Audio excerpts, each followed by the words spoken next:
Hi guys, welcome back. I hope అందరూ బాగున్నారు అనుకుంటున్నాను. సో ఈ రోజు మన టాపిక్ వచ్చేసి సెకండ్ హ్యాండ్ కార్స్ ఎలా కొనాలి అని. మెకానికర్ లేకుండా మనం వెళ్ళి ఫస్ట్ కార్ ఎలా ఇన్స్పెక్షన్ చేసుకోవాలనే దాని గురించి డీటెయిల్ గా వీడియో చేస్తున్నాం అనమాట. Let's get into the topic.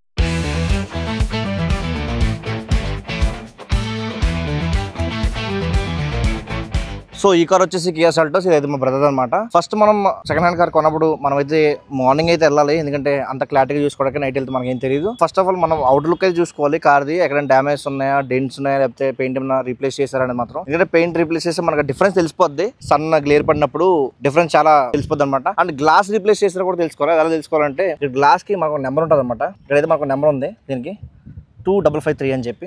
So అన్ని గ్లాసెస్కి అదే నెంబర్ ఉంటుంది, 2553 అని చెప్పి అన్ని గ్లాసెస్కి అదే నెంబర్ ఉంటుంది. సో అదైతే ఫస్ట్ చూసుకోవాలి మనం. అండ్ అలాగే ఓవరాల్గా టైర్స్ విషయంలో కూడా చూసుకోవాలి. టైర్స్ ఎంతవరకు ఉన్నాయి, ఇంకా లైఫ్ దాని ఎంత ఉందని చెప్పి మొత్తం టైర్స్ విషయం కూడా చూసుకోవాలి.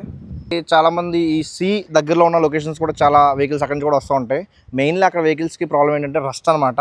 కార్ ఏదైనా రస్ట్ ఉందా కూడా చూసుకోవాలి. మెయిన్గా రస్ట్ చూసుకోవాలనుకుంటే మనం ఏదైనా సర్వీస్ సెంటర్కి వెళ్ళి బాడీని అంతా అప్ చేయించి కింద చూసుకోవాలన్నమాట.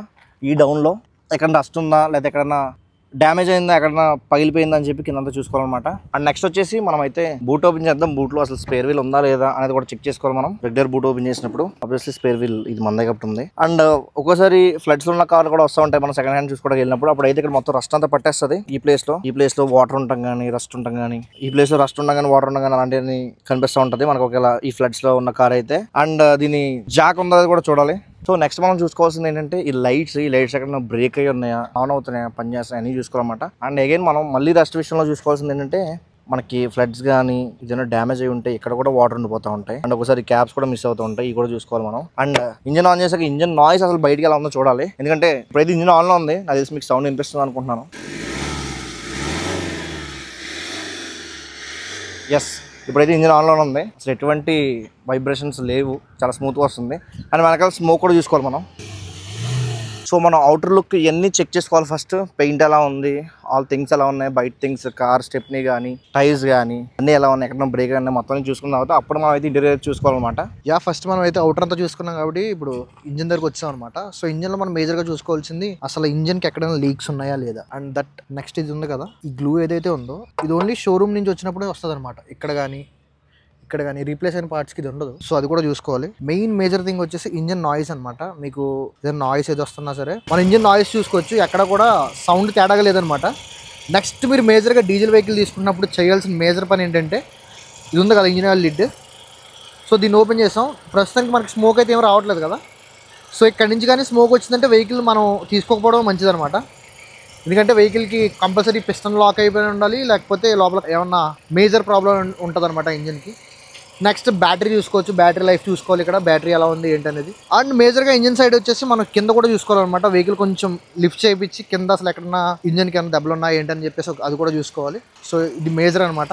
నెక్స్ట్ మన రేడియేటర్ ఎట్లా తిరుగుతుంది ఏంటనేది మనకి జస్ట్ మీరు కొత్త అయితే జస్ట్ సౌండ్స్ ఏమి డిస్టర్బెన్స్ ఏమి రాకూడదు అనమాట. నీట్గా అలా ప్లెజెంట్గా వస్తే వెహికల్ అంతా బాగానే ఉన్నట్టు, కండిషన్ అంతా బాగానే ఉన్నట్టు. సో మనం మెకానికర్ చూపించే లోపు మనం ఇవైతే చెక్ చేసుకోవాలన్నమాట. బయట ఇంజిన్ సైడ్ అయితే ఇప్పుడైతే వెహికల్కి ఏసీ ఆన్ అయింది చూసుకోవచ్చు మీరు.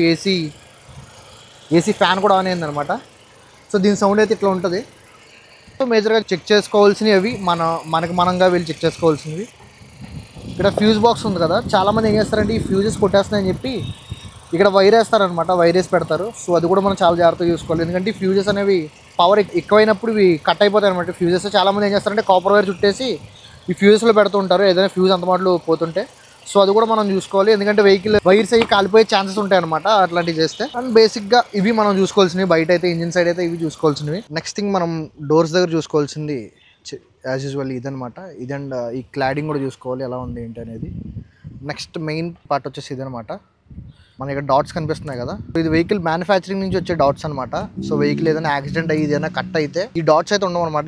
ఈ పార్ట్ ఏమైనా రీప్లేస్ అయితే 4 వైపు డోర్లకి ఇది ఉన్నాయో లేదో చెక్ చేసుకోండి. ఇక్కడ కూడా సేమ్ అనమాట. ఇది మనకు చూడొచ్చు, నొక్కితే ఇక్కడ చిన్న డెంట్లా పడుతుంది దీనికి పెయింట్కి, సరే అది ఉండాలి. నెక్స్ట్ సరే కదా, ఈ డాట్స్ చెక్ చేసుకోవాలి. ఇది మేజర్ అనమాట. బయట నుంచి మనకి ఏబీసీ పిల్లర్స్ ఎలా ఉన్నాయని చెప్పేసి ఈ pillar and and front pillar, ఈ 3 పిల్లర్స్ చెక్ చేసుకోవాలి. సో ఎక్కడ ఇంపాక్ట్ అయినా బ్యాక్ ఎక్కడైనా ఇంపాక్ట్ ఎక్కువ అయితే సో వెహికల్ ఇక్కడ వరకు కట్ చేస్తారన్నమాట. కట్ చేసి ఇంకొక పార్ట్ వేస్తారు దీన్ని వేరే వెహికల్ది. సో అయితే జాగ్రత్తగా చూసుకోవాలి. సో మనం ఇప్పుడు లోపలికి వెళ్ళిపోదాం, లోపల చూసుకోవాల్సినవి ఏంటో ఒకసారి చూసుకుందాం. అండ్ స్ట్రైట్ అవే మనం లోపలికి వచ్చేస్తే ఫ్లోర్ మ్యాట్ ఉంది దీనికి. బేసిక్గా ఈ ఫ్లోర్ మ్యాట్ కింద దీని ఒరిజినల్ ఉంటుంది అనమాట ఐరన్. సో అది చెక్ చేసుకోవాలి. అది చెక్ చేసుకోవాలంటే వెహికల్ పైకి లేపని చూసుకోవచ్చు, లేకపోతే కొన్ని వెహికల్స్కి ఇక్కడ ఫ్లోర్ మ్యాట్ ఉండదు, దాని నుంచి కూడా చూసుకోవచ్చు.